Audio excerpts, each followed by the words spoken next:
into this discussion.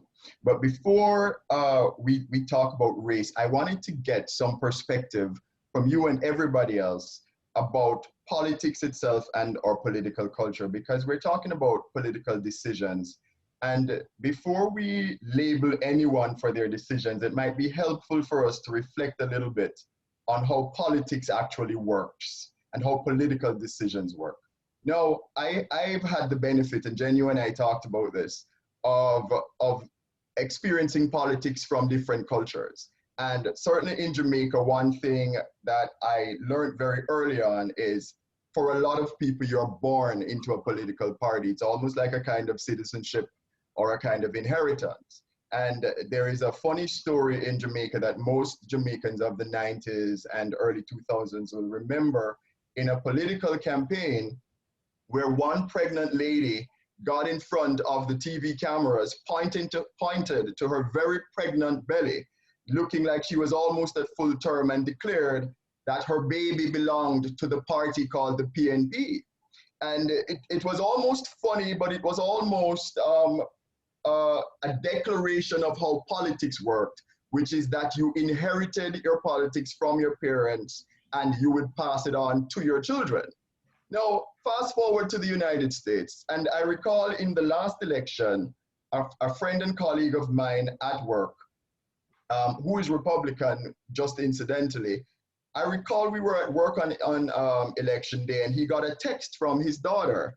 And she was heading to the polls while he was at work, and her text message said, "Dad, who are we voting for again?"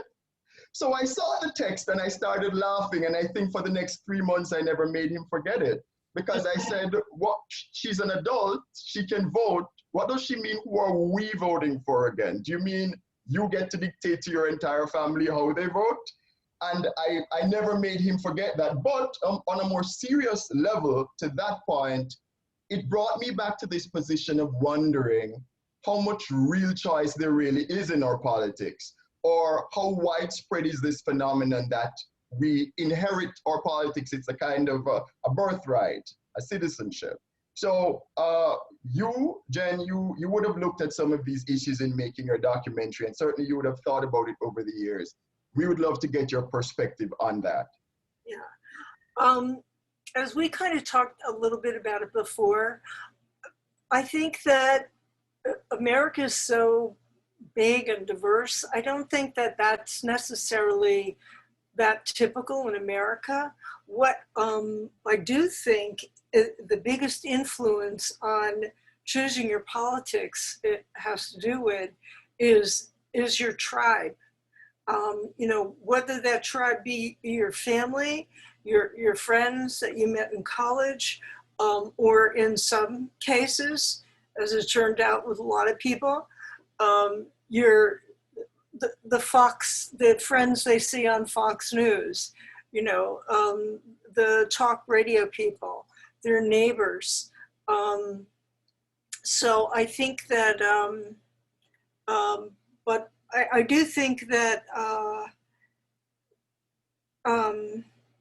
oh yeah, I've seen different things. Like I've seen families where maybe the mother's a Democrat, the father's a Republican, and actually people write me all the time, and this woman wrote, yeah, all of the sisters were Democrats and the boys were Republican, you know, and then there's so many people that are also totally apolitical in America, that, you know, they just wake up and they take life for granted and they're just apolitical, and the kids maybe don't even know what they are, or they become something later on down the road, like they go to college and they meet people, or maybe they too become, you know, just stay apolitical. So, but now today, I think it is a bigger deal. Back in the days when my parents were young, you know, after World War II, I mean, most people were Democrats because of FDR, but still, the party that you belonged to wasn't as big a deal. For instance, my mom and dad met in a dance hall. If he were Republican, she were Democrat, I don't think that that would have made any difference to them then. Later on, it makes them nowadays, because of the scourge of right-wing media and its divisiveness, it makes a huge difference. And journalists all over are talking about that. But I do think that the biggest influence is the media that you choose, and the media that you choose may be influenced by your peers, because I think that we humans are tribal. Millions of years, we've had to depend on our tribe. We want to please our tribe. We want to fit in. We don't want to be too different. So I think it's very tribal. And I think maybe in Jamaica, maybe because it's smaller, it's like, your family determines. But in America, I think it's whatever goes.